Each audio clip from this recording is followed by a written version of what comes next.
পাৰ্লিয়ামেণ্টৰ মজিয়াত ভাৰতবৰ্ষৰ উদ্যোগ আৰু বাণিজ্য মন্ত্ৰী ডাঙৰীয়াক সুধিছিলো, প্ৰশ্ন কৰিছিলো যে আমাৰ অসমত জন্মগ্ৰহণ কৰা উজনি অসমত জন্মগ্ৰহণ কৰা চাহ উদ্যোগটোৱে, ভাৰতীয় চাহ উদ্যোগটোৱে, ইণ্ডিয়ান টি ইণ্ডাষ্ট্ৰীয়ে 200 বছৰ কমপ্লিট কৰিলে।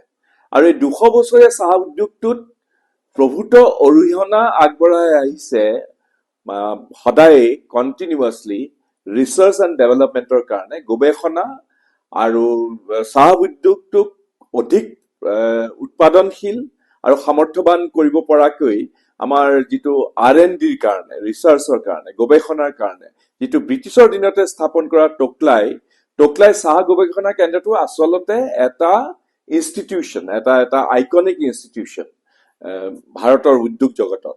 কিন্তু দুৰ্ভাগ্যবশতঃ যোৱা কেইবছৰমানত এই চাহ উদ্যোগত প্ৰভূত অৰিহণা আগবঢ়োৱা এই টোকলাই ৰিচাৰ্চ ষ্টেচনটোৱে কক বকাই আছে। কাৰণ ভাৰত চৰকাৰে আগতে এইটো টি ৰিচাৰ্চ এছ'চিয়েশ্যনক কমাৰ্চ মিনিষ্ট্ৰীয়ে, বাণিজ্য মন্ত্ৰালয়ে পুঁজি দিছিলে। সেই পুঁজি তেওঁলোকে প্ৰায় বন্ধ কৰি দিয়াৰ নিচিনা হৈছে। সেইকাৰণে মই আজি উদ্যোগ আৰু বাণিজ্য মন্ত্ৰী ডাঙৰীয়াক, শ্ৰী পীয়ুষ গোৱেল ডাঙৰীয়াক সুধিলো যে আপোনালোকে চাহ উদ্যোগৰ লগত জড়িত এই টোকলাইক, অসমৰ গৌৰৱ আচলতে টোকলাই, এই টোকলাইক পুনৰ সংজীৱিত কৰাৰ কাৰণে কি ভূমিকা গ্ৰহণ কৰিছে বা কি পৰিকল্পনা হাতত লৈছে।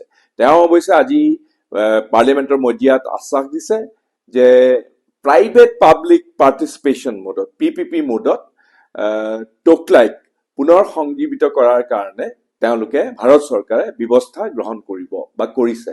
তেওঁলোকেতো নজনাই, তেওঁলোকে কিবা কৰিলে মনে মনেই কৰে সাধাৰণতে, কিন্তু আমি সেইটো কেতিয়াও হবলৈ নিদিওঁ। টোকলাইৰ নিচিনা এটা অনুষ্ঠান, মই আগতেই কৈছো যে অসমৰ এটা সম্পদ, অসমৰ গৌৰৱ। আৰু চাহ উদ্যোগতো আমি দেশৰ 55% চাহ দেখোন আমি অসমেই অকলে উৎপাদন কৰে।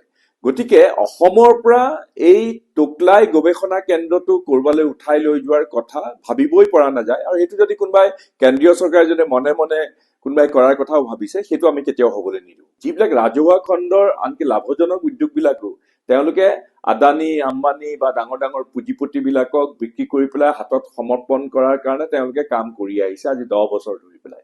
গতিকে তেওঁলোকে সেইকাৰণে প্ৰথমতে কি কৰে, তেওঁলোকে ৰাজহুৱা খণ্ডবিলাক একেবাৰে ডিঙি চেপা ধৰি পেলাই, টেটুত চেপা মাৰি ধৰি পেলাই সেইটো নিশকতীয়া কৰি পেলাই, সেইটো দুৰ্বল কৰি পেলাই। আৰু দুৰ্বল কৰাৰ পিছত তেওঁলোকে সেইটো লাহেকৈ কোনোবা পুঁজিপতিৰ হাতত, বোলে এইটো লোকচান ভৰি আছে, গতিকে পুঁজিপতিৰ হাতত তেওঁলোকে সমৰ্পণ কৰে।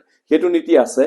তেওঁলোকে এতিয়া অৱশ্যে এইটো নকৰো বুলি কৈছে টোকলাইৰ কথাটো, কিন্তু তেওঁলোকে কৈছে যে কোনোবা যিবিলাক উৎপাদন কৰে, চাহ উৎপাদন বা ডাঙৰ ডাঙৰ যিবিলাক চাহ কোম্পানী আছে, সেইবিলাকৰো অৰিহণা লৈ পেলাই চৰকাৰ পক্ষও থাকিব, ব্যক্তিগত খণ্ডও থাকিব, সেইটোৱে প্ৰাইভেট পাব্লিক পাৰ্টিচিপেশ্যন বুলি কোৱা হয়, সেইটোত কৰিব।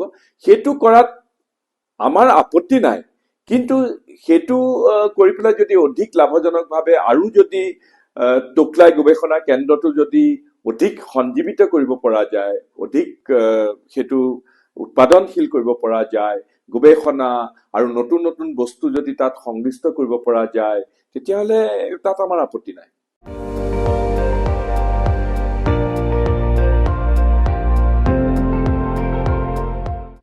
আপুনি চাই আছে ND24, সৰ্বশ্ৰেষ্ঠ নহয়, সৰ্বোত্তমৰ দৌৰ।